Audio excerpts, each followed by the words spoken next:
ingeniero en sistemas en el año 2003 en el Instituto Universitario Santiago Mariño.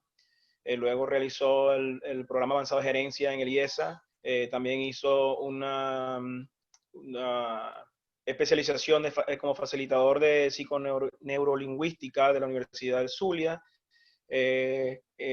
También obtuvo un grado de dirección estratégica en planificaciones en la Universidad de La Sabana en el 2013.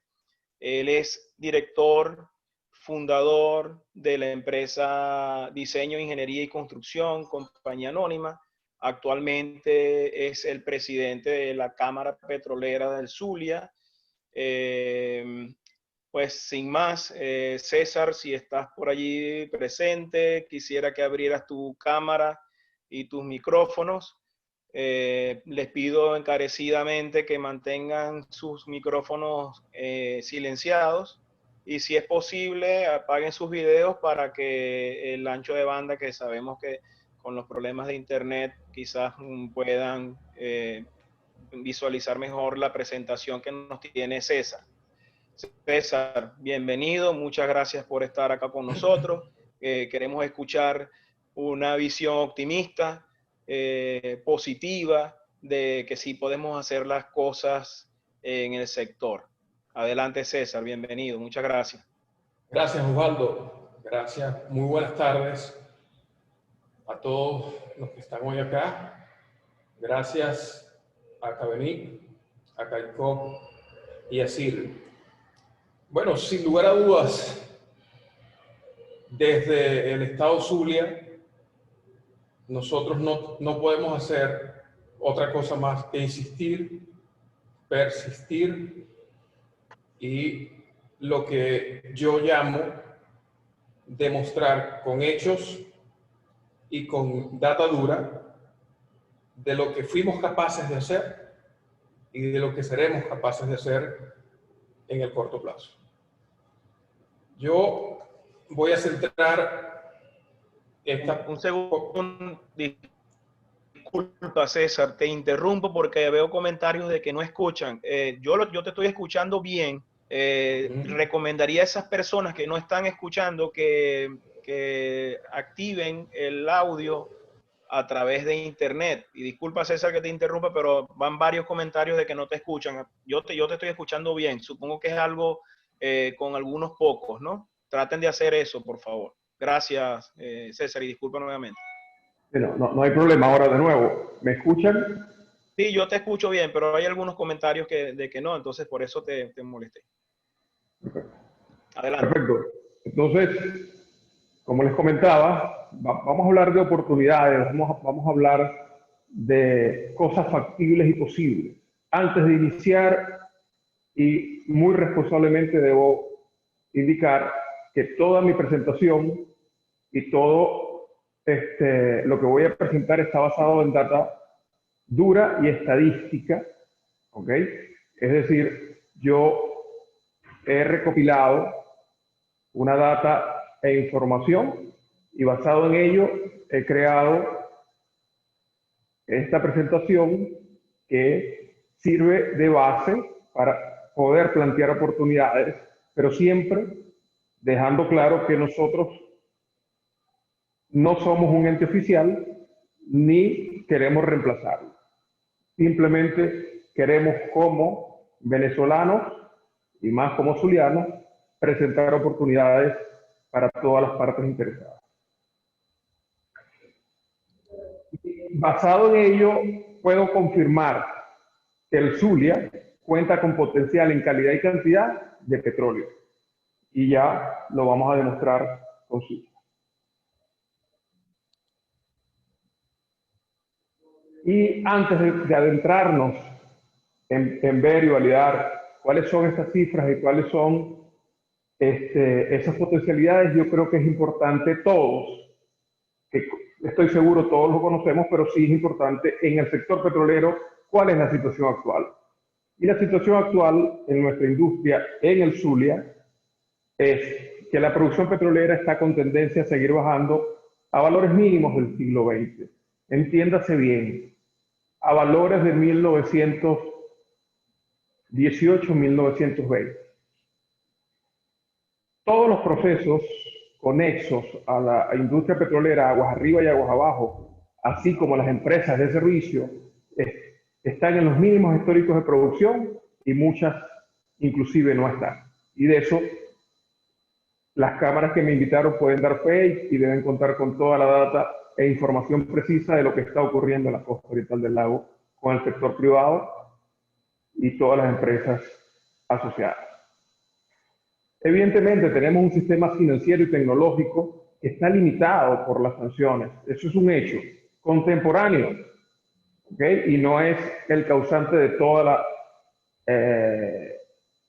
la baja de producción, pero sí está afectando, y hay que decirlo. Y un entorno socioeconómico volátil e impredecible. A ver, ¿quién se imaginaba que íbamos a tener un año 2020 afectado por una pandemia? Y más que afectado, paralizado el mundo por una pandemia. Creo que es inédito para todos.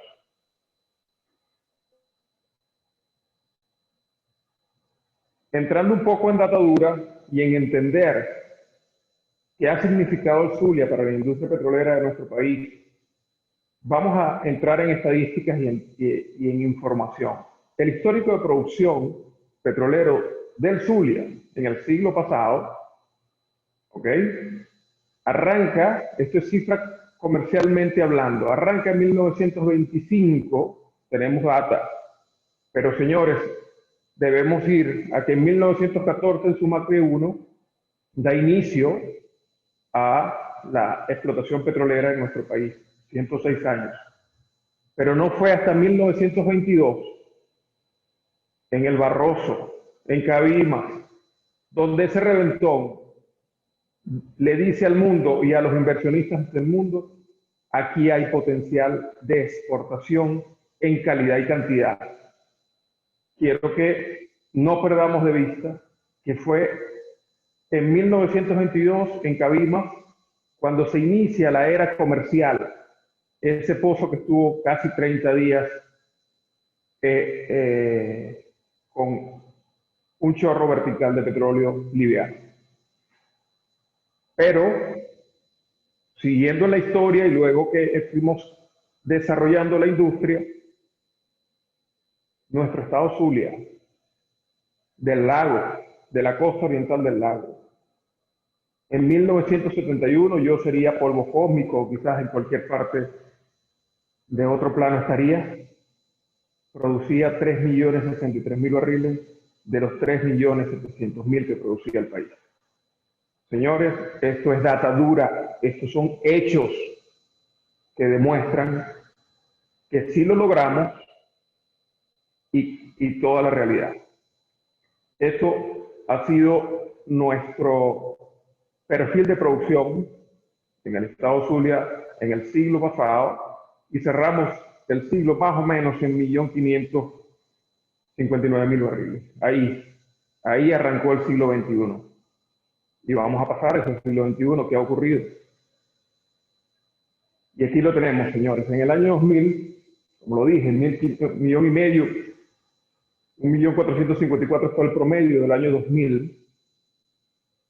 Pero podemos ver como del año 2000 al año 2011 pasamos a 810.000 barriles, hemos venido cayendo drásticamente hasta hoy, el día, hasta que el 30 de agosto la producción promedio 149.000 barriles. Esto sustenta y da total demostración a lo que acabo de afirmar. Estamos en valores de principios de la era petrolera del siglo pasado. Y además, tenemos que ver que si hacemos un zoom en qué ha ocurrido, sin irnos muy lejos, diciembre de 2019, la división, toda la división que está compuesta por 4 campos o direcciones bien definidas. Está la división lago, costa occidental, costa oriental del lago, y está una New Age, que es básicamente de este siglo XXI para acá, que es Distrito Sur del Lago Trujillo, o Tomoporo, como bien lo nombra. ¿ok? Para quienes no lo sepan, Tomoporo no existe geográficamente. Distrito Sur del Lago Trujillo está compuesto por 3 yacimientos que son Moporo, la Ceiba, y allí es donde está el campo con mayores potencialidades desde mi punto de vista para el desarrollo mantenido. Y de hecho lo demuestran las cifras. Hoy, sur del lago Trujillo, La Ceiba, Moporo y Franquera están produciendo 59.000 barriles promedio en el mes de agosto. Por encima de la costa oriental del lago, muy por encima de la costa occidental, y el lago de donde logramos producir en algún momento 2 millones de barriles, hoy está en 8.700 barriles promedio día. Esa es nuestra realidad. La otra realidad, no menos importante que esta lámina demuestra, es que la producción está básicamente entre un 65 y 70% basada en las áreas que se están operando con empresas mixtas o socios B. PDVSA viene decreciendo básicamente. Aquí ven que en agosto PDVSA tiene 44 versus diciembre 67. Es de informar que ellos reportan como producción propia lo que está ocurriendo en sur del lago Trujillo Tomoporo, que es un acuerdo de servicio conjunto. No es una empresa mixta, pero ahí hay un socio B o una empresa privada que es la que está produciendo estos barriles. Dada y presentada esa nuestra realidad, y lo que antes he indicado, Charles Darwin, un pensador, dijo que no es la especie más fuerte la que sobrevive, ni la más inteligente, sino la que responde mejor a los cambios. Yo creo que esta reflexión hoy más que nunca está en boga y debe ser un mantra que debemos tener claritos. Porque si no nos adaptamos a los cambios, si no entendemos que ya no somos un país petrolero, sino que somos un país con petróleo, que es diferente, contamos con una buena base de recursos, pero ya no somos un país petrolero, por múltiples razones. Yo hago mucho énfasis y soy muy quizás petulante o maracucho en resaltar nuestro linaje y tradición. Sí, señores. En todo el país, quienes tienen linaje y tradición petrolero somos los zulianos. Con esto no estoy dejando ni diciendo que los demás no sepan de petróleo o no lo puedan hacer. Pero fue aquí, señores, donde inició esta historia. Fue aquí donde se desarrollaron las mejores tecnologías. Fue aquí donde empresas como Erema se constituye en los Aticos, y hoy los invito a que busquen en Discovery Megaconstrucciones, y Erema es la empresa referencia mundial en heavy lift o operaciones offshore. Toda esa tecnología y todo ese inicio fue en el lago de Maracaibo. Esta foto es de Cabimas, allá en los inicios. Trayectoria de más de 105 años o 106 años este año, más de un siglo petrolero. Contamos con reservas de petróleo en calidad y cantidad, más una infraestructura existente que hay que diagnosticar, que hay que refraccionar. Pero ahí está, aquí no estamos comenzando de cero. Aquí no cayó una bomba de Hiroshima. ¿Ok? Aquí tenemos aún infraestructura y facilidades por recuperar. Además, y no menos importante, y hoy soy invitado por cámaras que agrupan empresarios, por una cámara binacional, ¿sí? Del país Italia, claro que sí. Fueron ellos, en conjunto con otras nacionalidades, pero los italianos son parte fundamental de esos 3 millones de barriles que nosotros logramos producir el siglo pasado. Y esas empresas nacieron y crecieron a partir de la explotación petrolera. ¿Ok? Es decir, que aquí contamos con know-how y con know-how. Nosotros tenemos el talento humano y el capital humano y conocimiento para reconstruir nuestra industria. Esto hay que dejarlo claro y hay que insistir y persistir con las leyes y con todos los emprendimientos que nosotros, los venezolanos, que nosotros, los del patio, los locales, somos los que vamos a sacar barriles. Ah, necesitamos inversiones, sí, estamos de acuerdo, pero con locales, con empresarios locales, con talento humano local. Con eso lo vamos a lograr. Y fíjense que aquí, disculpen, vuelvo a hacer referencia a Sur del Lago Trujillo o a Tomocoro. La empresa que allí está en un contrato de servicio conjunto no es petrolera de linaje y tradición. Pero ¿qué hizo la empresa? Tenía capital y se trajo los mejores talentos venezolanos que estaban trabajando en México o en otras regiones del mundo y se los trajo pagándole mejor sueldo que allá y está logrando que ese campo, que cuando entró esa empresa estaba alrededor de 6.000, 7.000 barriles día, hoy esté produciendo 59.000.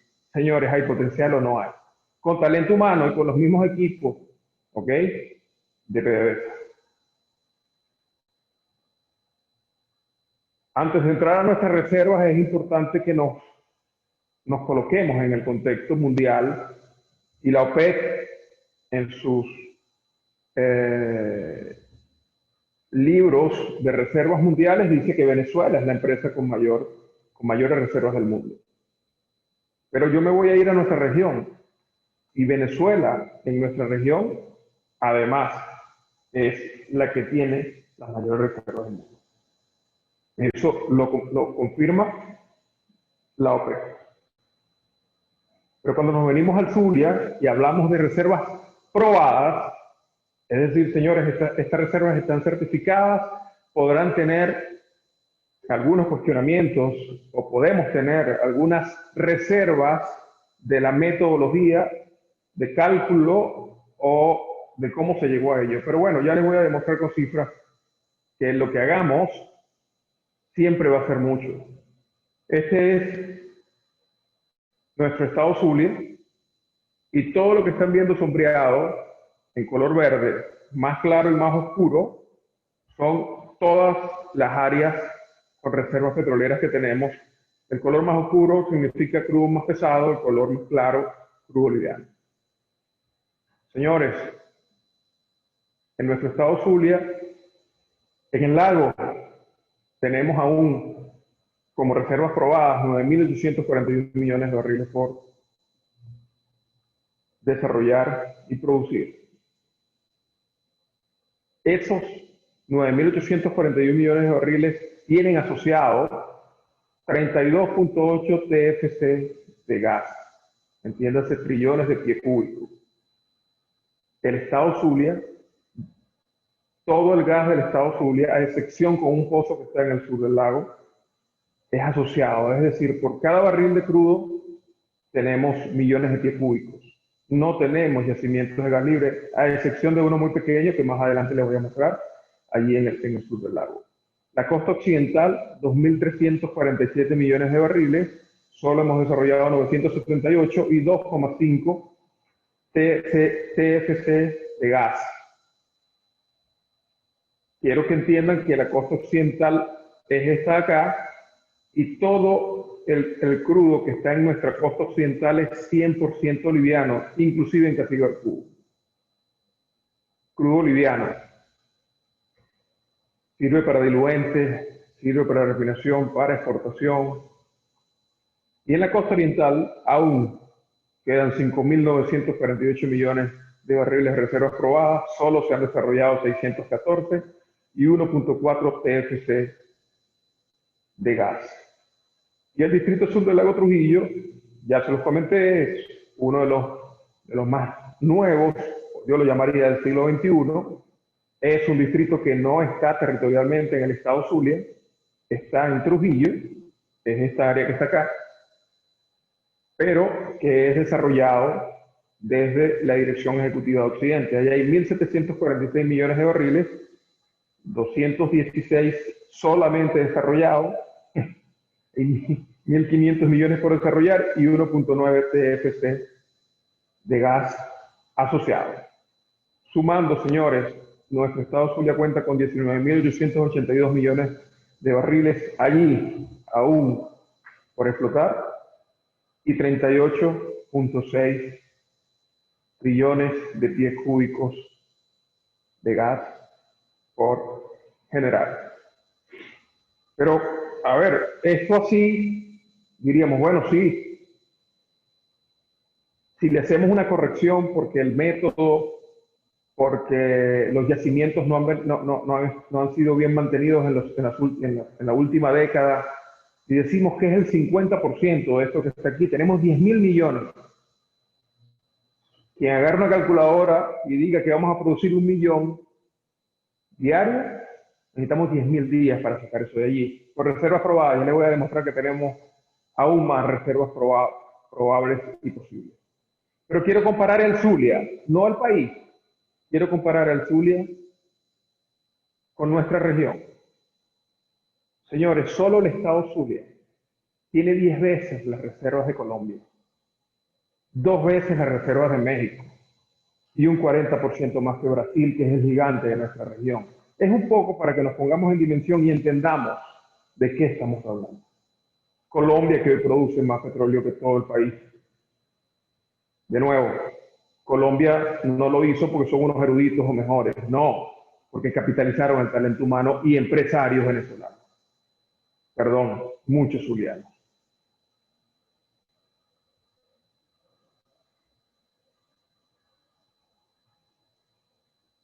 Cuando hablamos del gas, al entender que nuestro gas es asociado y nuestra producción está más o menos en 150.000 barriles día promedio, entonces el gas asociado que hoy estamos, o con qué gas estamos operando hoy, con qué gas hoy se están prendiendo las termoeléctricas, con qué gas hoy está operando incluso PDVSA, porque necesitamos gas LIF, necesitamos gas para levantamiento. Ya les voy a explicar. Pero quiero que veamos también el país y veamos dónde contamos con gas. Como les decía, el estado Zulia, lo azulito es no asociado, lo anaranjado es asociado. Tiene solo un yacimiento de gas no asociado muy pequeñito en el lago de Maracaibo, allá pegado a Vigía, o al sur del lago. Todo lo demás es asociado. Si no hay barriles, no hay gas. ¿Ok?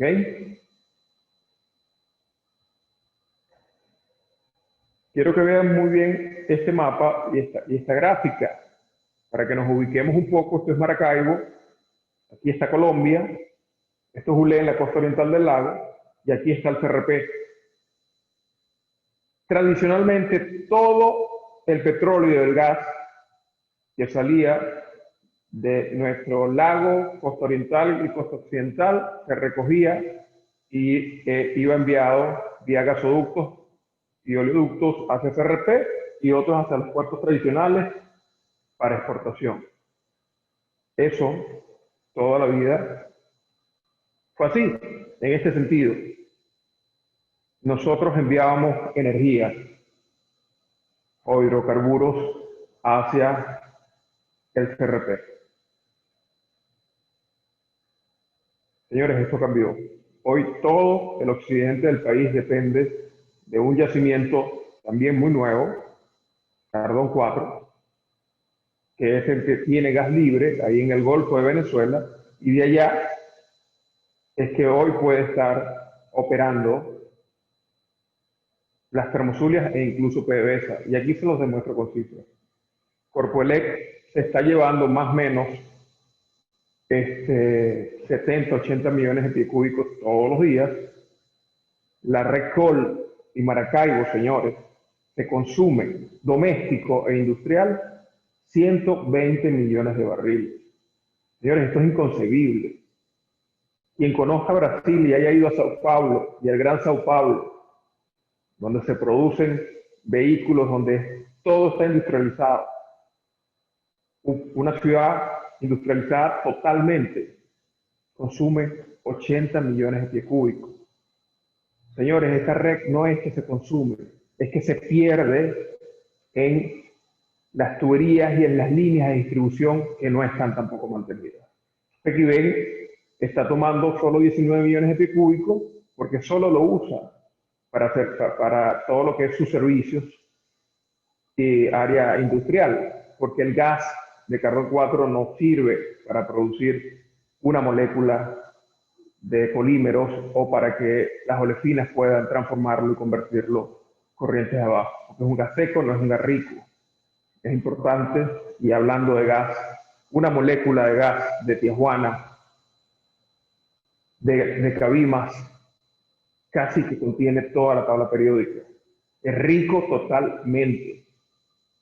Eso no existe en ningún otro gas del país. Por eso, el siglo pasado se construye Pequibén. Pues contábamos con un gas rico, una producción de 3 millones de barriles y todo el gas asociado del mundo. Evidentemente teníamos que hacerlo, pero también enviábamos a Pequibén, pero también producíamos todos los derivados del gas en La Salina y en GLP. Señores, pero la ironía es que PDVSA se consume 168 millones de pies cúbicos de ese gas que viene de carbón 4 para poder operar y sacar barriles. 356 millones de pies cúbicos al cierre de agosto, promedio, está consumiendo Occidente proveniente de carbón 4, porque evidentemente, de nuevo, 149.000 barriles, el gas asociado no es suficiente para poder mantenerlo preso.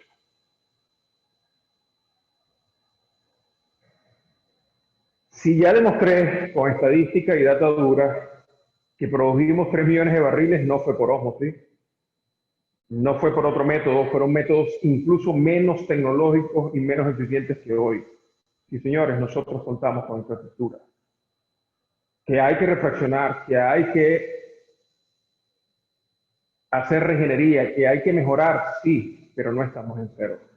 Porque basado en esta infraestructura que aquí les estoy presentando, se lograron producir 3 millones de barriles en esta región. No me voy a detener a hacer el inventario y a mostrar cifras, pero nosotros contamos en el occidente con 27.208 pozos, con 14.863 yacimientos, 117 campos petroleros y toda la infraestructura allí está. Tuvimos una capacidad de transporte desde occidente hacia el CRP de 750.000 barriles día. Señores, lo logramos, lo tuvimos y lo vamos a volver a hacer.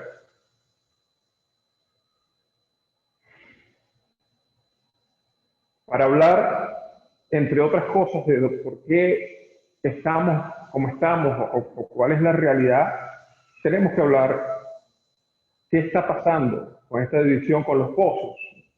Si los pozos no están produciendo, no hay, o sea, pozo es sinónimo de barriles. Y nosotros, en Occidente y en PDVSA, tenemos los pozos categorizados para entender. Un pozo categoría 1 es un pozo activo, produciendo. No significa que esté produciendo de manera eficiente o efectiva, pero está produciendo, está generando barriles. Pozo categoría 2.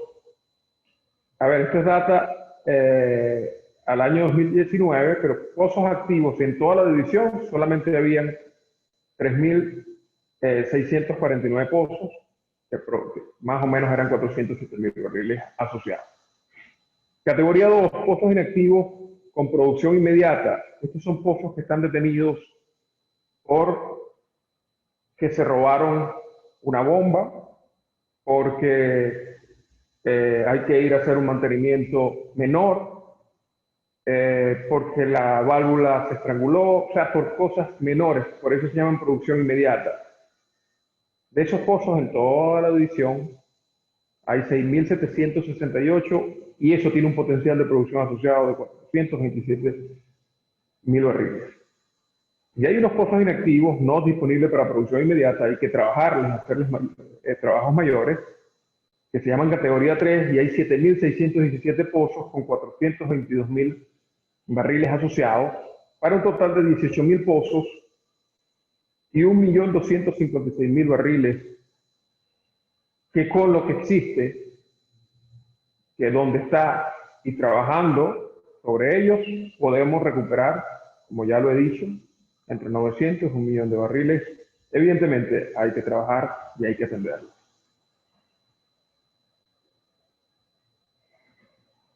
Vamos a entrar entonces, conocidos los antecedentes, sabiendo la situación actual y ya teniendo la base de recursos, que es básicamente las reservas con las que contamos, certificadas y probadas, vamos a hablar de oportunidades de recuperación de corto y mediano plazo. Señores, solo con la recuperación de las líneas de producción lago, entiéndase líneas de producción, líneas de petróleo y de gas y de agua, podemos reactivar más o menos 1000 pozos. Hay pozos que están allí, en el argot petrolero dicen llorando, porque tienen producción, pero la línea se rompió. Y no me quiero adelantar, pero la línea se rompió porque las empresas de nuestro sector privado, las empresas que hacen vida, hicieron vida en la cámara petrolera, fueron objeto de expropiación. Y hoy no existen ni las empresas ni los activos asociados en muchos casos. Pero, a ver, solo recuperando 1000 pozos, ahí tenemos 120.000 barriles y más o menos todos los líquidos asociados. Entrándole a esos pozos categoría 2 y categoría 3, pudiéramos recuperar 500.000 barriles más. Si no recuperamos el parque de compresión para el método de levantamiento de producción, más o menos 40 plantas compresoras y 100 turbinas, entre turbinas y compresores, no vamos a tener esos barriles. Porque nosotros, además, después de 106 años, sería bastante dicotómico que digamos que no tenemos unos yacimientos maduros y que requieren una recuperación secundaria. Hay reservas, pero hay que tratarlas como campos maduros y con recuperación secundaria. Hay que trabajar en las plantas de inyección de agua, también eran operadas por una empresa privada internacional y hoy están la gran mayoría paralizadas, todas las PIAs para largo plantas de inyección de agua. Evidentemente la automatización y optimización de infraestructura son la regla para operar en la industria petrolera y es lo primero que es canibalizado o robado en el lago y en tierra. Y si nosotros logramos levantar la producción, tendremos gas asociado y pudiéramos encender olefinas 1 y 2 que están paradas porque no tenemos gas. Y no tenemos gas y tampoco tenemos plástico, tampoco tenemos olefinas y tampoco tenemos fertilizantes. Lo único que está produciendo Pequibén es cloro, además el cloro de todo el país. Es la única planta que produce cloro en el país.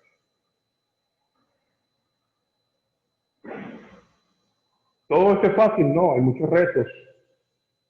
Y tenemos retos en la industria regional, además. ¿Cómo recuperar, aumentar la producción en el Zulia? Eso es un reto, eso es un trabajo, pero a ver, para eso estamos. Para eso necesitamos el concurso de todo. Tenemos que iniciar por lo básico. El negocio petrolero necesita volver a lo básico.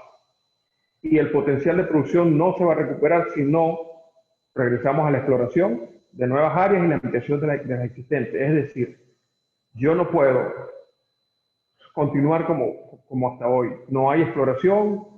Díganme si en la costa oriental o en cualquier división hay un taladro, aunque sea de mantenimiento. No, ¿desde cuándo no se perfora un nuevo pozo? Ni siquiera para frenar depletación, ni siquiera para que podamos aumentar producción. Eso tenemos más de una década sin hacerlo. Tenemos producción diferida, tenemos pozos en categoría 1 y reactivación de los pozos categoría 2 y categoría 3. Eso en el argot técnico se llama producción diferida.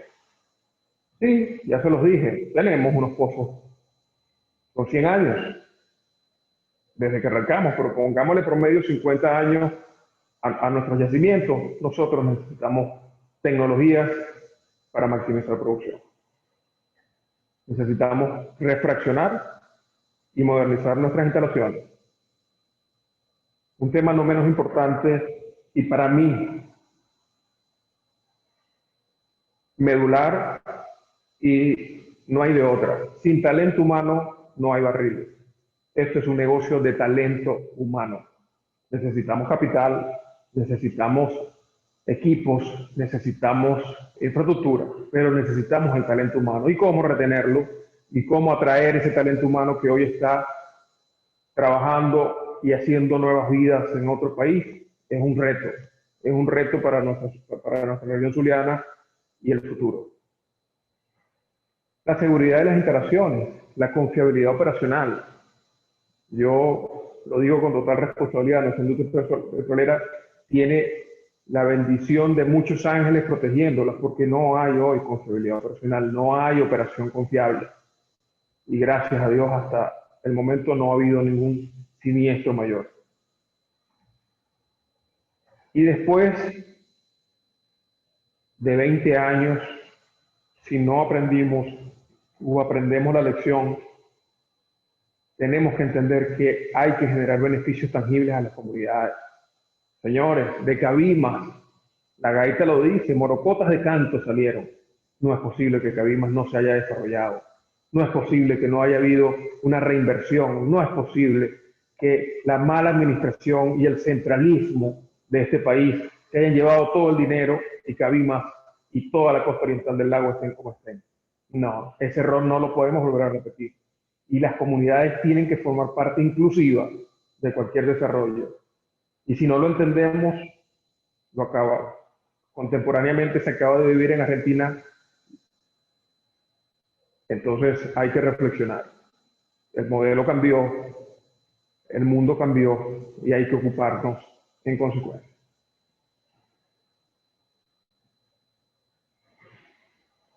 Esta es una visión de lo que yo llamo un marco general requerido o un mínimo que se requiere para lograr recuperar la producción en el occidente. Primero, la gobernabilidad más paz laboral. Hoy los empresarios, nosotros los empresarios, no tenemos gobernabilidad y mucho menos podemos hablar de paz laboral cuando el entorno es básicamente otro. Voy a hablar de seguridad, pero la seguridad la voy a dividir en tres aspectos muy importantes, porque la seguridad es muy amplia. La primera, jurídica. Si no tenemos un marco jurídico estable, no es viable. Y voy de primero a que le demos cumplimiento a las leyes, señores. No nos empeñemos en hacer una nueva ley, una reforma de la ley, y no en decir vamos a darle cumplimiento a la existente, que tiene mejoras siempre, pero con que el artículo 8 de la ley orgánica se le dé cumplimiento y la participación nacional sea la regla, y no como hoy, que para la costa oriental del lago traen chino, ruso, coreano, cualquier cosa. Ya los locales no nos dan la oportunidad, y si nos dan la oportunidad, nos estrangulan porque nos dejan de pagar. Permitir a las empresas privadas mayor participación. Está demostrado, que los acabo de demostrar con cifras, la división de Occidente, toda la dirección de Occidente o todo el Estado Zulia hoy, la producción que tiene el 70% está en manos de privados, bajo unas empresas mixtas, pero es ese privado el que está produciendo o el que está manteniendo la operación. Señores, 2009, mayo del 2009, no hay líneas de producción, no hay confiabilidad operacional, no hay servicios. Señores, se llevaron las empresas, las tomaron todas, porque el Estado se reservó todos los servicios conexos a la actividad primaria de hidrocarburos. Entonces, bajo una amenaza de este tipo, ¿cómo lograr que nuestros empresarios extranjeros quieran venir si mañana podemos perderlo todo, como fueron todas las empresas que tomaron en mayo del 2009? Señores, aquí deben haber muchos empresarios y quienes me están escuchando deben estar claros lo que voy a decir. No podemos tener 106 años de ser y mantener una industria petrolera y la ley orgánica del trabajo no le dé una excepción, no le dé un capítulo aparte a la operación petrolera y establezca que no se pueden trabajar más de 3 horas de sobretiempo a la semana y todas las limitaciones que la ley hoy tiene. El negocio petrolero es 24/7. Los 3 millones de barriles y el siglo pasado, la costa oriental del lago no dormía. Todo era 24 horas. Desde el taladro hasta el restaurante. ¿Y cómo es que la ley no tiene cabida o castiga, limita una operación 24 horas? No, esto no está bien. Financiera. Si no hay seguridad financiera básica, fuentes de financiamiento. El que tenga su tarjeta, por favor, un crédito suficiente para invitarme un café, que levante la mano. No hay financiamiento en este país. Señores, se los comentaba, sí, denle oportunidad al nacional, pero páguenle al nacional. Porque tener 36 meses sin cobrar, o hay empresas que ya han tenido que declarar incobrables fortunas porque no nos pagaron, imposible. Incentivos fiscales, señores, contemporáneamente lo que estamos viviendo es que los municipios se han convertido en una inquisición fiscal y ellos mismos se dan y se definen unas cuotas tributarias que matan al sector, que matan no solo al sector petrolero, a todos los sectores, con un mínimo tributable, con unos porcentajes. A ver, aquí se tributa por moneda y no por actividad. O sea, es complejo. Y no menos importante, protección física, señores, no tenemos seguridad. No hay cómo. En esta costa occidental, yo vivo en Maracaibo, el campo Boscán, que está cerrado, por eso ven que la costa occidental está produciendo solamente 7.000 barriles, que es básicamente Petroperijá, que tampoco tiene socio B, porque se fue, que es Rosneft. Entre el 18, el kilómetro 18 vía Perijá y el 40, es una guillotina, pero estadísticamente se llevan mínimo, semanalmente, 1 o 2 camionetas con ingenieros y todo el mundo allí. Es muy complicado y en la costa oriental seguramente ustedes y Osvaldo tendrá 1000 anécdotas y realidades que están viviendo en el lago y la realidad es sin protección física y sin unos autoridades que hagan su trabajo de resguardar, tampoco vemos factible poder recuperar. Fíjense que, de nuevo, a mí me gusta mucho hablar con cifras y no con palabras. Voy a mostrar con cifras lo que significa el efecto de la derogatoria o reforma de la ley de mayo del 2009 solo para la costa oriental del lago y particularmente para el lago de Maracaibo. Solo con que esa ley, que está aprobada ya en última discusión y está según la Asamblea Nacional y la Comisión de Energía y Petróleo, esperando un mejor momento, no sé cuál es, la reforma, solo con la reforma, en 6 meses, esto que está aquí es horizonte de tiempo, esto serían las cantidades y estos serían los barriles, pozos a reactivar y los equipos. Y no menos importante, los hombres días que se pudieran incorporar al trabajo. Pero no me voy a ir muy lejos. En 6 meses, esto es con empresas afiliadas a la Cámara, con data dura, ¿ok? No, aquí no es un sueño ni una hipótesis. nosotros pudiéramos recuperar 104.000 barriles y entrar, colocar en producción 1.320 pozos de categoría 2. ¿Cómo?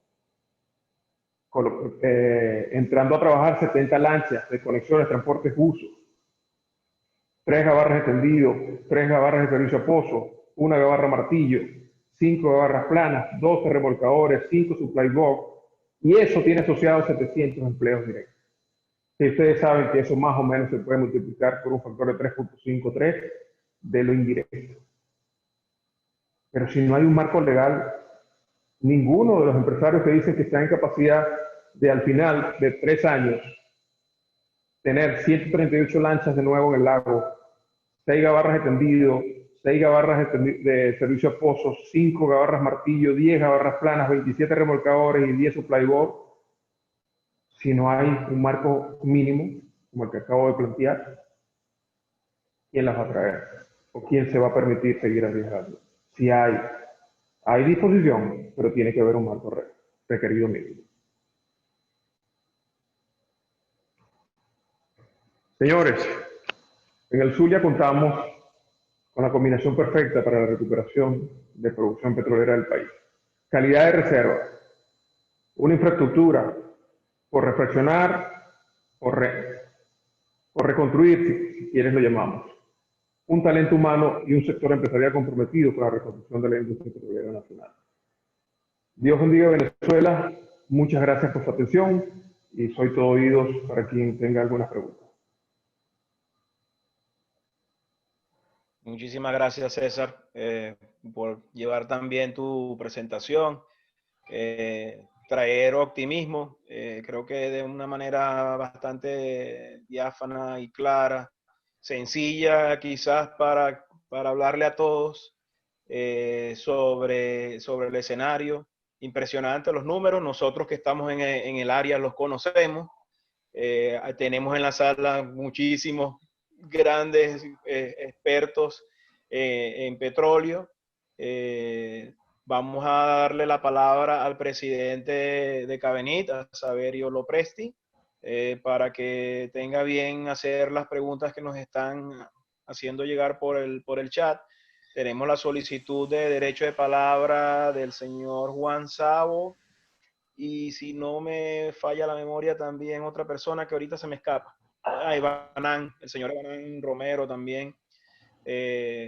Por supuesto, le vamos a pedir que sean un poco concisos y breves en aras del tiempo. Tenemos que entregar la herramienta para otro evento a las 6 de la tarde. Entonces queremos terminar un poco antes para respetar el inicio puntual del siguiente tema que tenemos en Cabenit. Saverio, por favor, si estás por aquí en la sala. César, nuevamente gracias. Muchas gracias por la presentación. Osvaldo, muchas gracias y de verdad que con mucha humildad he presentado datos y estadísticas. No soy,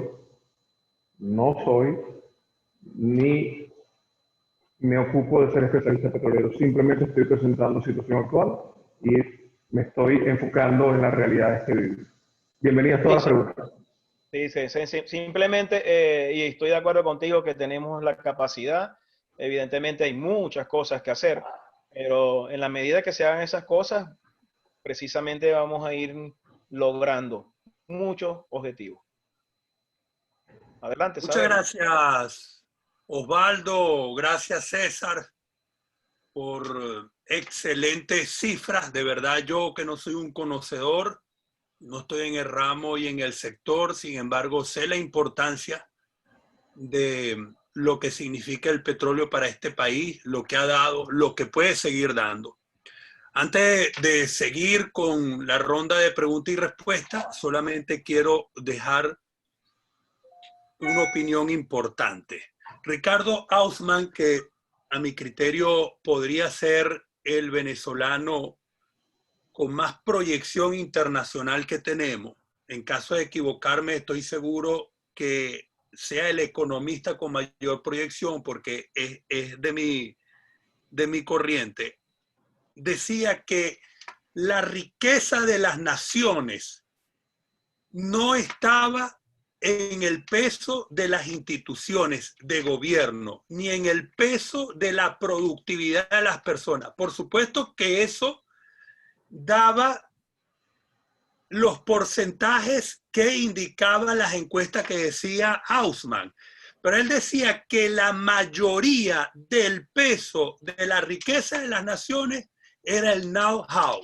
Y tú lo dijiste al principio, César, nuestro know-how de saber hacer el petróleo que muchos ingenieros venezolanos que están en el exterior, y vuelvo a citar una encuesta que decía a más de 4.500 expetroleros de Venezuela a nivel mundial, y más del 80% indicó que el haber un cambio en Venezuela retornarían al país a volver a llevar a cabo lo que éramos nosotros como potencia petrolera. Yo pienso que tenemos que agarrarnos de todas esas buenas noticias que tenemos y muchísimas gracias, César. Excelente la exposición. Ya empiezo entonces a hacer las preguntas que por aquí te pueden haber colocado, y al final vamos también a abrir el micrófono a algunas personas que pidieron el derecho de palabra,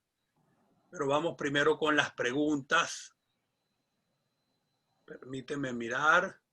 Efecto, pregunta Luis Velázquez, efecto de la diáspora petrolera venezolana.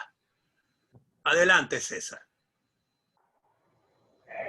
Bueno, creo que en la presentación lo reiteré en múltiples oportunidades. Y voy a hacer un ejemplo muy concreto. Colombia llegó a producir 1 millón de barriles y ese incremento de producción ha sido en parte por capitalizar talento humano venezolano y empresas con know-how y saberio. El know-how es importante, pero el know-who no menos importante. ¿Ok? Saber quién, cómo y dónde. Porque eso es lo que tienen los expertos. Más que el know-how y más que la academia, es que ellos conocen, porque viven en el pozo, porque viven en el yacimiento y conocen todas las realidades de esa área. No, el efecto es total. Desde que PDVSA salió, yo me atrevería a decir que el mayor talento humano formado en el país, formado por el país, por la industria petrolera, por el Estado venezolano, todos salieron a seguir sus responsabilidades o su experticia y las llevaron a México, a Colombia, a Ecuador. Estamos en toda Latinoamérica y estamos en el mundo. El efecto es totalmente importante y no tengo cómo cuantificarlo, pero es medular. Sin talento humano no lo vamos a lograr. Muy bien, César. Voy a dejar a Carlos Dixon, expresidente de Fedecámaras, para el final con el señor Juan Esavo. Por favor, permítanme terminar la ronda de preguntas para darle las palabras, que por aquí Carlos hizo una indicación. Me gustaría que lo hiciera micrófono abierto, y Juan quiere opinar sobre los pozos inactivos. De Luis Joya. Buenas tardes, señor César. El mundo está cambiando. ¿Cree usted que estamos todavía a tiempo con tanta producción mundial de petróleo y con la promesa de muchos países de sujetarse a la huella de carbono, de poder colocar nuestra producción de petróleo? La respuesta es sí, y la sustento en que sí. Las fuentes alternativas de energía verde son un hecho, cada día increciendo. ¿Ok? Pero en el mundo, ¿ok?, la demanda de energía y toda la industrialización y transporte está basada en combustibles fósiles a partir de petróleo. Y algo no menos importante, el costo de producción de un barril de petróleo versus las nuevas energías también aún nos dan una ventana que no es muy lejos, ¿ok? Yo creo que tenemos 30 años, ¿ok? Para aprovechar la oportunidad de mejores precios y de poder colocar más crudo. Pero bueno, aquí hay expertos como el señor Juan Sabo que podría complementar eso aún más. Bien, nuestro amigo constante que siempre nos acompaña, Rui Goncalves, hace la pregunta, en pocas palabras, en 20 años retrocedimos a niveles del siglo pasado. ¿Cómo y en cuánto tiempo recuperaríamos los niveles de producción para poder cubrir la demanda nacional? Te voy a hacer otra segunda pregunta, César, para que puedas contestar ambas. ¿Con qué maquinaria la hace José Menegaldo? ¿Con qué maquinarias y equipos las embarcaciones están hundidas en el lago? No sé si entendí la pregunta, no sé si tú la Sí, entendiste. yo la tengo clarita. Voy de atrás para adelante, voy con Menegaldo. Hermano, usted conoce mejor que yo lo que está ocurriendo en la costa oriental del lago. Esa tabla que allí mostré está basada en información de empresarios de la costa oriental del lago y básicamente, y tú lo sabes bien, aún después de la expropiación, los barcos están, hermano. Solo que están escondidos, están con banderas internacionales, están en otros lugares. Los barcos están, los de los primeros 6 meses están. Esa es mi respuesta. ¿Cómo y en cuánto tiempo? De verdad que hay que ser responsable y mientras no logremos y conozcamos y tengamos claramente el diagnóstico de cómo están nuestras facilidades de producción, nosotros no deberíamos poder indicar una cifra de tiempo. El cómo sí, el cómo es con talento humano y con inversión privada, nacional e internacional. Y que la industria pase a ser operada por privados. Bien, Luis Velázquez, al final le vamos a dar también la palabra, a Víctor García también, solamente pido por favor unos 2 o 3 minutos de intervención debido a que tenemos la plataforma Zoom, otro evento a las 6 de la tarde por Cabenín Nacional. Armando Carrillo pregunta, ¿cómo se prepara la CPB para el potencial reto de impulsar el liderazgo de la empresa privada en el derecho de esas reservas? No nos preparamos, nos ocupamos. Estamos trabajando de manera sostenida para lograr tener injerencia, tener una voz escucha del lado de los legisladores, ¿ok? Porque sin lugar a dudas, nosotros necesitamos un marco general mínimo, como ya se los he mostrado, que pueda sustentar una recuperación sostenible en el tiempo. Si no tenemos y si no contamos con un marco mínimo, difícilmente nosotros vamos a poder recuperar la industria y de eso hay que ser responsables al decirlo. Pregunta Beda Sánchez, si se incrementa la producción petrolera, ¿cómo se utilizaría internamente solamente? Y por aquí también pregunta Leonardo Romero que dónde puede ver en la web esos números que tú estás presentando hoy, César. Cifras y producción destino, ¿verdad? Básicamente. A ver, las cifras, señores, no son públicas. Por eso al inicio hice la declaración. Estas son cifras oficiales de Petróleos de Venezuela y no las van a conseguir públicas. Yo me he dado la tarea de recabar estadísticas. Tengo muchos años con mi banco de información y de estadísticas y puedo presentarlas. ¿Ok? A ver, sin lugar a dudas, recuperar la producción va a tener 2 mercados. El interno, para atender la refinación y evidentemente lo que se llama como mercado nacional, pero sin lugar a dudas, y ya de nuevo, el doctor Juan Sabo podrá explicarlo aún mejor, pero el mercado asiático y el mercado en Europa hay mercado para poder colocar este crudo, amén de que nuestro mercado natural y para el cual fue diseñada nuestra industria, que es Norteamérica, hoy Norteamérica, dado sus desarrollos tecnológicos del shale oil, está casi que exportando, siendo un exportador neto. Pero tenemos como aún, de nuevo, no es que hay mucho tiempo, si las energías verdes se siguen desarrollando, si se siguen multiplicando, el origen, o sea, el horizonte de tiempo son 30 años. Lino Peña, excelente, sin embargo solo vimos la parte técnica y estadística, mencionas números duros, datos fiables, habría que analizar un poco la parte de gobierno político y de disposición por parte del Estado para lograrlo.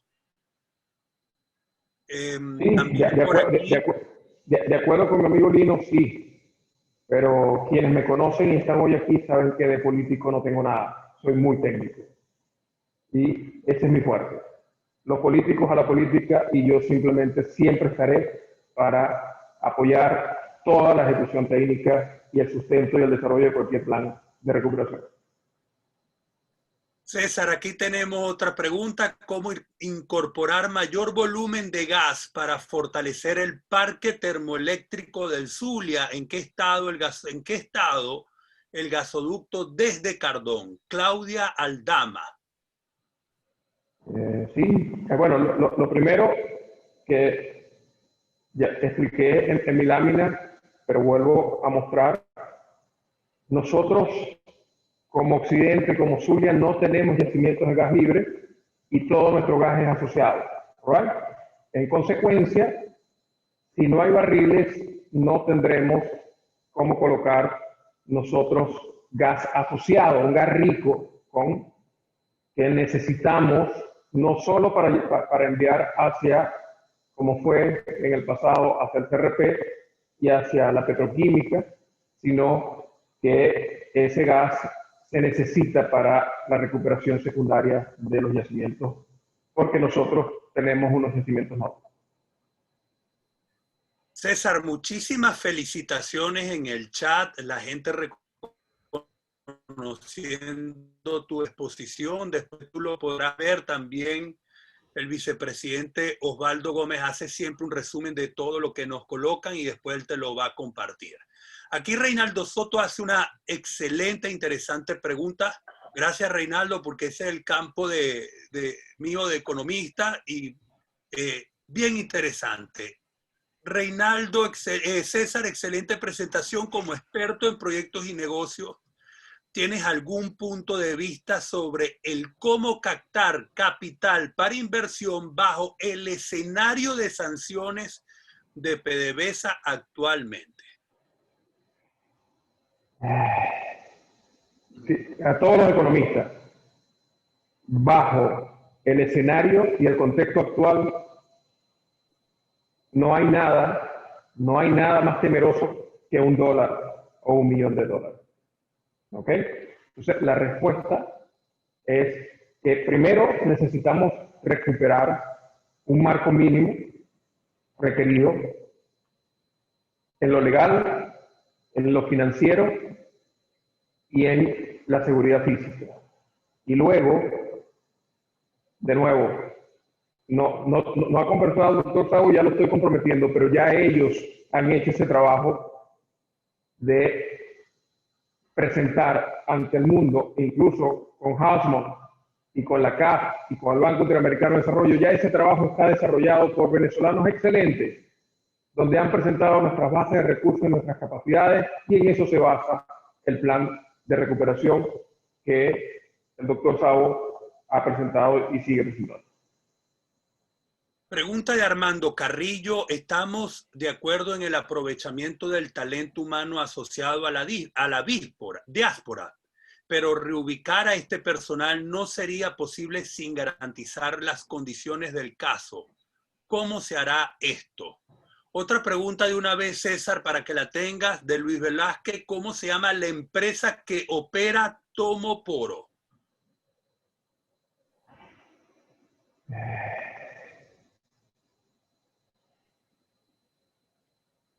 El sentido de pertenencia por el cual yo hoy sigo en Venezuela, aún en este contexto, en esta realidad, yo estoy muy seguro que desde el señor Guasabo, que está en Madrid, hasta Luis Pacheco, que está en Bogotá, todos anhelan volver a mi país. Cada uno con una realidad los llevó a no estar. Pero yo creo que si ese sentido de pertenencia y esa Venezuela que todos tenemos en el corazón es lo que priva, vamos a lograrlo. Vamos a lograrlo porque necesitamos el concurso de todos. Perdón, hoy tenemos el concurso de todos. Doy fe de que en el mundo hay gente trabajando en planes de recuperación de este país de múltiples formas y bajo la academia, bajo el liderazgo de talento humano venezolano muy capaz y muy experto. Muy bien, César. No sé si entiendo esta pregunta, César. Nuestro talento está en las escuelas y universidades que se están formando. Ahora, considero que no hay retroceso, ya que PDVSA antes del paro manejaba una reducción de su producción. No, yo no tengo cómo responder. Sí, estoy de acuerdo con que el semillero y el futuro lo estamos construyendo. A ver, el futuro contemporáneo y el presente lo estamos construyendo y apostamos a que esa generación que está hoy en las universidades y liceos esté muy enfocado en formar parte de la reconstrucción del país y no en apostillar el título para ir. César, quedó por responder la empresa de Tomoporo, disculpa que te interrumpa, para que no se nos pase. Ah, ¿cómo no? Sí, la empresa que tiene el contrato de servicios compartidos en Surrelago Trujillo, Tomoporo no existe. A ver, vamos aquí, que las preguntas han sido muy tensas, a veces vamos a romper un poquito el hielo. Eso se llama Tomoporo porque el gringo de la Exxon escribía en la nota del taxi que firmaba to Moporo. O sea, él se dirigía hacia Moporo. Y nosotros los maracuchos, y de la Constitución de la Constitución, esta vaina se llama Tomoporo. ¿Sí? Pero fue por eso. Se llama Huesca, la empresa se llama Huesca, es una empresa de origen en el sector de la gran misión vivienda y construcción de vivienda. Muy bien, Luis Joya. Esta ventana de tiempo es la que me preocupa, desde luego que darle mayor valor agregado a nuestro petróleo, desarrollar los complejos petroquímicos y las industrias aguas abajo es la clave. Daríamos paso a la tecnología, innovación, a la industria, aunque es una utopía, es lo más efectivo para el desarrollo del país. Por aquí, bueno, siguen las felicitaciones, me quedan solamente dos preguntas. ¿Cuál será el esquema de semiprivatización que se plantea actualmente en el Ministerio de Energía? Otra pregunta, excelente presentación, cuenta con las personas con experiencia que estamos en el país dispuestas a meterle el hombro a industria petrolera. Aquí Oliver González, ¿cómo la Cámara Petrolera de Venezuela, capítulo Zulia, podría ayudar a que en el marco de un plan de incremento de producción en la Dirección Ejecutiva de Producción Occidente se pueda realizar a mediano plazo el pago de las deudas facturadas pendientes por facturar con las empresas de servicios? Sí, es una labor, ya se ha convertido en un mantra el tema de cómo a nuestras empresas afiliadas y de servicios que hacen vida en la Cámara y por la cual la Cámara existe, tienen cifras impresionantes por cobrar y no hay respuesta y no hay cómo.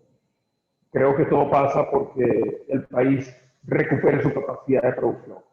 Bajo los niveles actuales de producción del país es imposible. Yo no soy economista, pero la balanza de pago y la realidad de ingresos creo que lo habla solo versus el gasto. Ok, César, quedó pendiente esta pregunta muy interesante. ¿Cuál sería el esquema de semiprivatización que se plantea actualmente el Ministerio de Energía?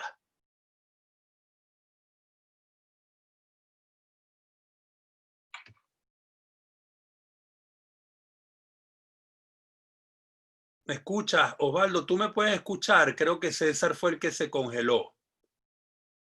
Sí, sí te estoy escuchando perfectamente. Yo supongo que ahí había un problema ha tenido problemas con el internet porque está, como dices tú, está congelado. Saverio, si te parece, y creo que es oportuno, le damos la palabra al doctor Juan y así esperamos que regrese César de repente para mantenernos activos, ¿no? No dejar Sí, un espacio en silencio. Señor. sí, si Mario nos ayuda desde Caracas a habilitarle el micrófono al doctor Juan, por favor. Quizás él lo puede hacer o no le permite. Está libre para que lo habilite, está libre. Ok, gracias, Mario. Doctor Juan, por favor, para que coloque en el micrófono, hágale un clip para que pueda liberar su sonido.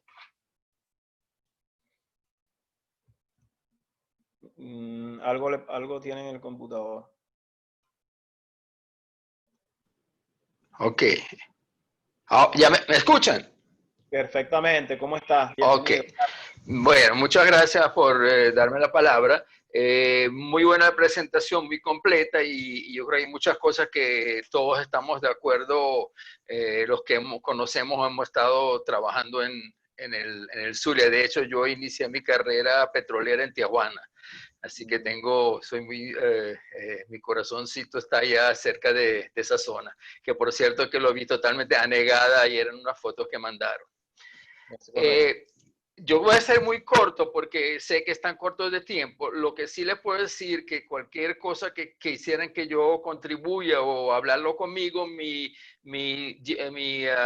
correo electrónico es juansabo@gmail.com y estoy a la orden para cualquier cosa. En todo caso, para resumir rápidamente las cosas que César mencionó que yo podía aclarar, yo no tengo preocupación sobre el mercado petrolero recibiendo crudo venezolano, sobre todo teniendo la costa del Golfo, donde hay más de 2.5 millones de barriles de capacidad de refinación para el crudo tipo venezolano, tipo pesado. Entonces, yo realmente el mercado no me parece que es un limitante del desarrollo venezolano. Lo limitante, obviamente, es la situación actual de las sanciones y, obviamente, cualquier cosa significativa para recuperar en Venezuela, estamos hablando de un nuevo esquema de gobierno, porque bajo las condiciones actuales, pues hay muy poco lo que se puede hacer.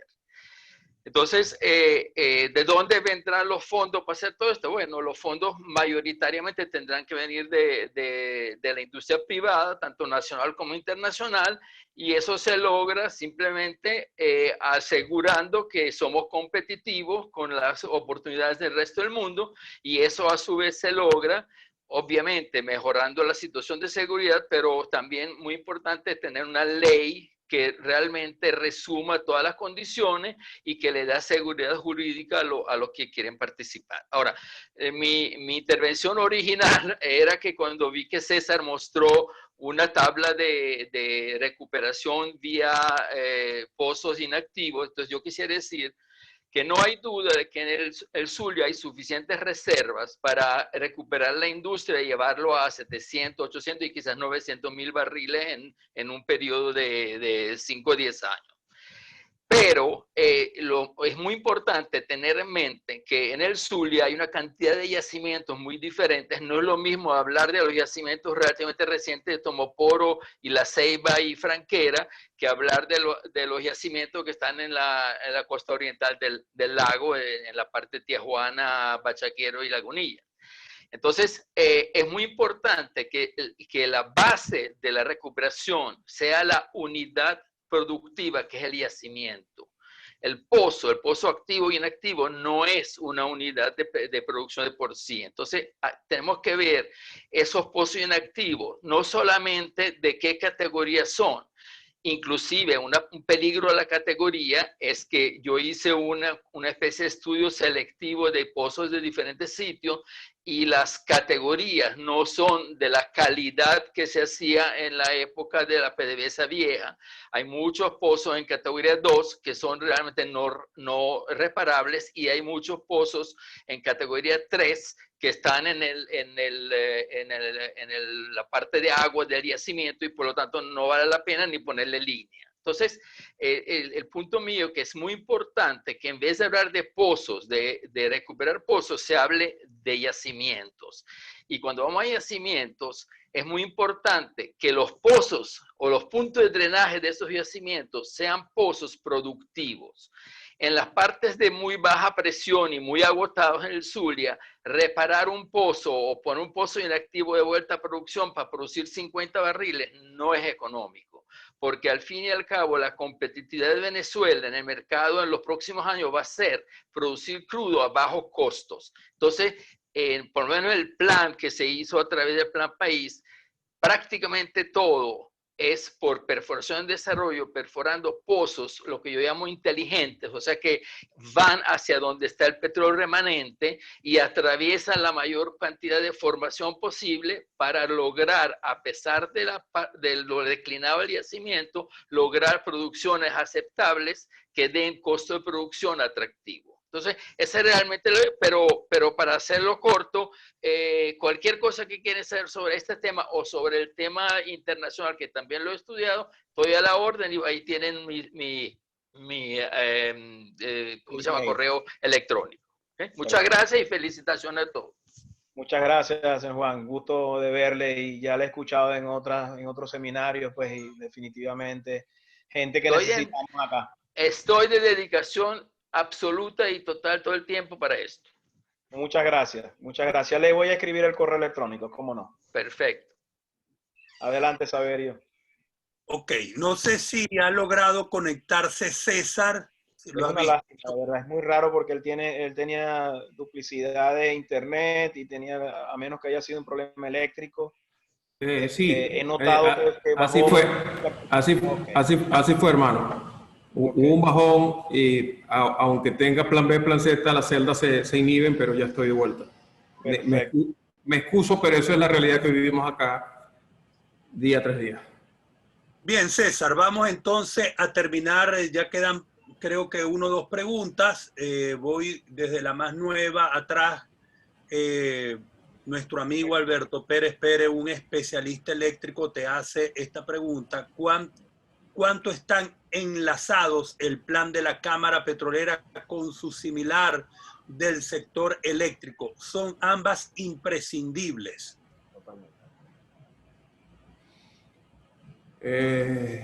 A ver, sin lugar a dudas, sin generación eléctrica, nuestro sector o el sector petrolero no tiene éxito, sea generación propia de la industria o del sistema eléctrico nacional. Eso hay que integrarlo, ¿ok?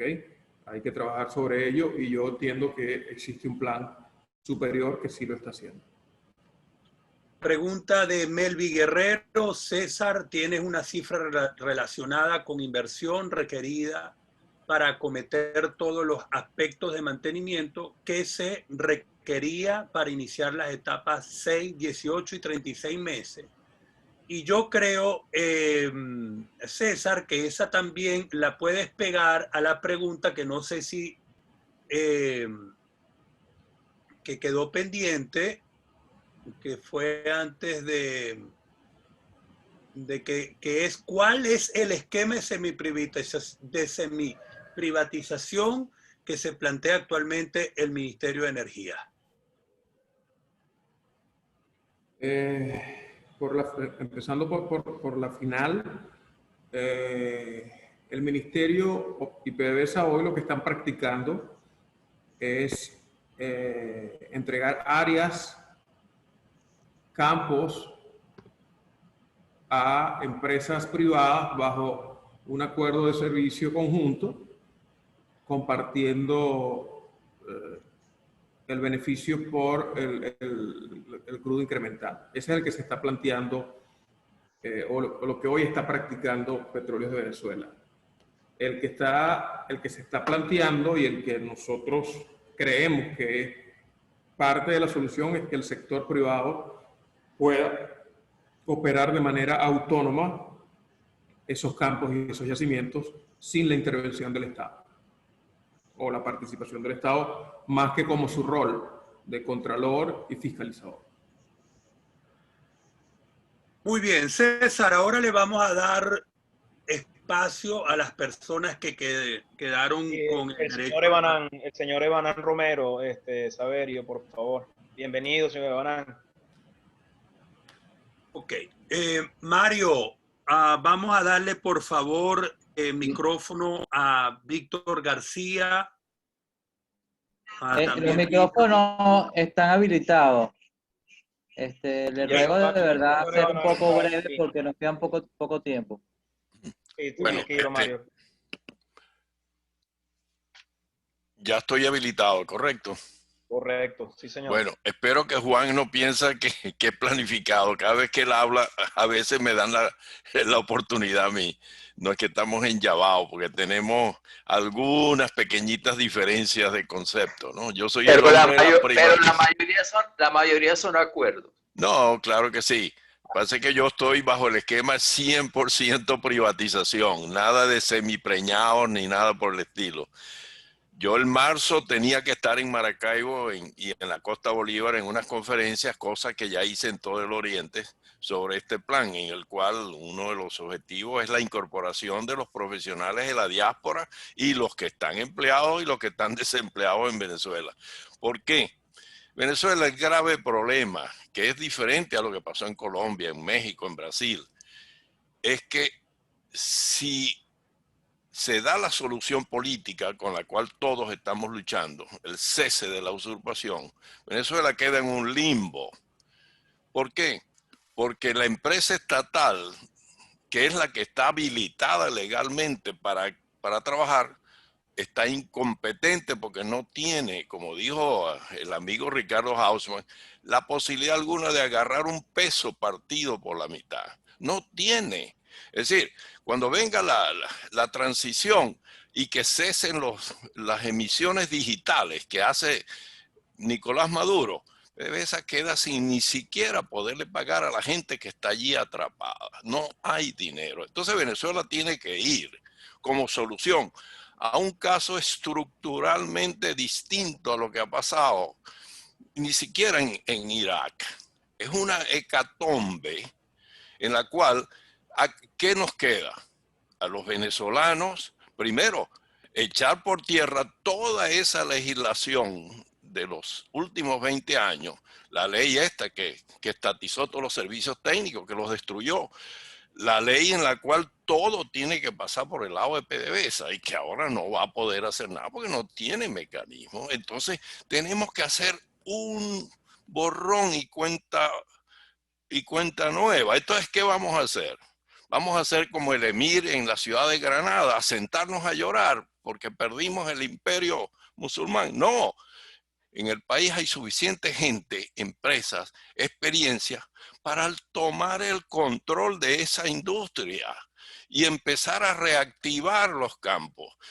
Pero eso pasa porque tengamos una ley que lo permita, porque si no, nadie va a conseguir $1 de nadie hasta que tú no puedas tomar posesión de los derechos de explotación que los tiene todo PDVSA y que puedas también tocar las estructuras, arrendarlas, ponerlas a operar, buscarte a los grandes comercializadores entregarles el crudo como hacen en Colombia y en todos lados y te adelanta dinero. En fin, ese esquema no tenemos absolutamente ninguna otra opción que los venezolanos, y que son los que sí van a estar dispuestos a hacerlo. Y vendrán algunos, empresas de afuera, con conexiones con estas otras empresas, a suplementar y ayudar. Pero pensar que van a venir las grandes como vinieron en los 90 o hasta principios del 2003, 2004, no es posible en los primeros años. Cuando la confianza se regane, que haya seguridad, que vean que los venezolanos aprendimos la lección y que estamos ahora actuando con otro concepto, comenzarán a venir algunas empresas. Pero los primeros 3 años es una